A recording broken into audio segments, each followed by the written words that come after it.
สำหรับใครเนาะที่ว่าอยากจะเก็บเหรียญไว้ในบัญชีของตัวเองเนาะเดี๋ยวคิมจะมาสอนวิธี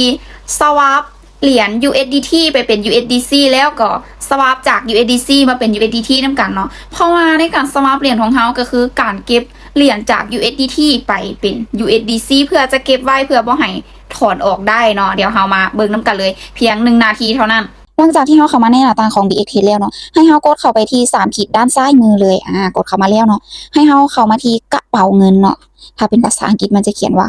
wallet นะทุกคนเนาะกดเข้าไปเลยถ้าว่ามันขึ้นมาในหน้าต่างแบบนี้ให้ทุกคนจ้ำเข้าไปที่สามเหลี่ยมตัวน้อยๆนี่เนาะกดเข้าไปแล้วมันจะขึ้นมาว่าทรัพย์สินของฉันเนาะให้เรากดเข้าไปตัวนี้เลยโอเคมันจะขึ้นมาเป็นสกุลเหรียญแบบนี้เนาะทุกคนเนาะให้เราเข้าไปที่ USDT เนาะเพื่อจะสลับหรือว่าสวาปมาเป็น USDC นั่นเองเนาะให้เราเข้ามาที่เปลี่ยนเนาะ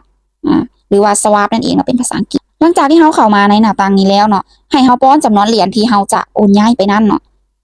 โอเคขอยจะเก็บ50 เหรียญเนาะเก็บไว้ใน USDC เนาะเพื่อขอยจะบ่โอนออกเนาะโอเค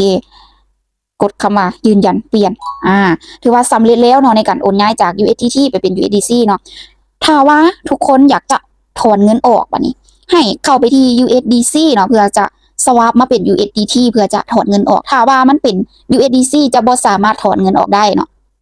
ให้เขาเข้าไป USDC เลยเนาะหลังจากนั้นให้มาเข้าคำว่าเปลี่ยนหรือว่าสวาปนั่นเองเนาะหลังจากนั้นให้เขาป้อนจำนวนเหรียญที่เขาจะถอนออกเนาะให้โอนย้ายมาเป็น USDT ก่อนเนาะจึงสามารถถอนเหรียญออกได้เนาะคิมจะถอนออก50เนาะสูงสุดเลยโอเคหลังจากนั้นให้เขามากดคำว่ายืนยันเนาะโอเคถือว่าสำเร็จสมบูรณ์แล้วเนาะในการโอนย้ายเนาะเพราะว่าจะเป็น USDT มาเป็น USDC หรือว่า USDC ไปเป็น USDT เนาะ